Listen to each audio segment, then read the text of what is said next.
J'espère que vous allez bien.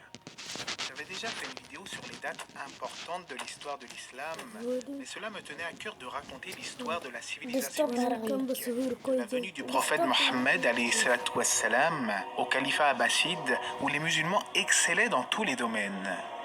Vu l'envergure du sujet, j'ai décidé de découper cette vidéo en deux parties, et celle que vous visionnez correspond donc à la base, à savoir de la venue du messager d'Allah jusqu'à la mort de Omar ibn al-Khattab. Installez-vous confortablement, car on en parle tout de suite après la petite intro.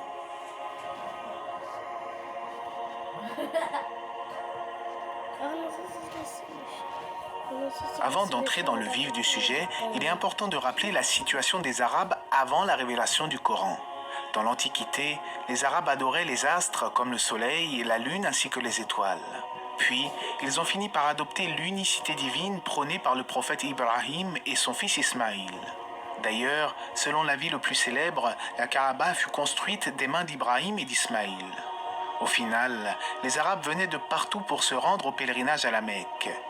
Au début, ils étaient restés fidèles au pur monothéisme abrahamique, mais petit à petit, ils se sont égarés et ont recommencé à sombrer dans le polythéisme. Ils se sont mis à adorer des pierres et des statues érigées à même la maison sacrée, comme Al-Lat ou Al-Uzza par exemple. Malgré tout, certains Arabes étaient restés fidèles au monothéisme, tandis que d'autres se tournèrent vers le judaïsme ou même le christianisme. Même si à l'époque les Arabes étaient connus pour leur générosité, leur courage, parfois même une certaine sagesse, malheureusement, beaucoup de leurs pratiques liées à leur mode de vie étaient fortement critiquables. En dehors du polythéisme, certains enterraient leurs filles vivantes par peur du déshonneur. Les guerres tribales étaient légion et les femmes étaient considérées comme une vulgaire marchandise. Mais l'islam est venu par la grâce d'Allah rectifier toutes ces choses blâmables.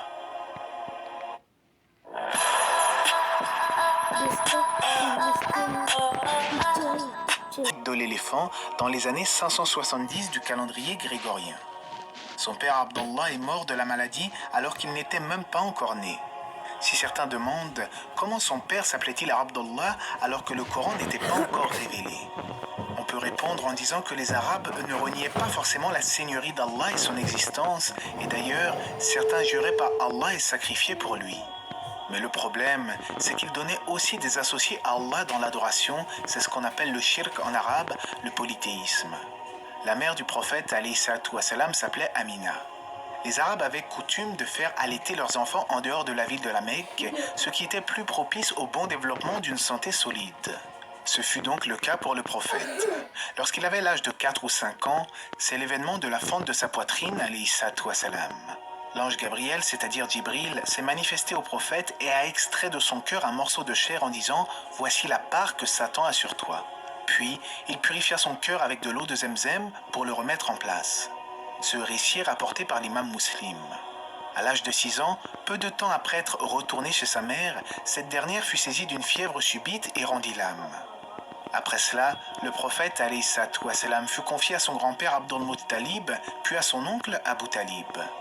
À l'âge de 12 ans, le prophète entreprit un voyage de commerce avec son oncle et rencontra un moine du nom de Bahir. Ce dernier reconnut en Mohammed les signes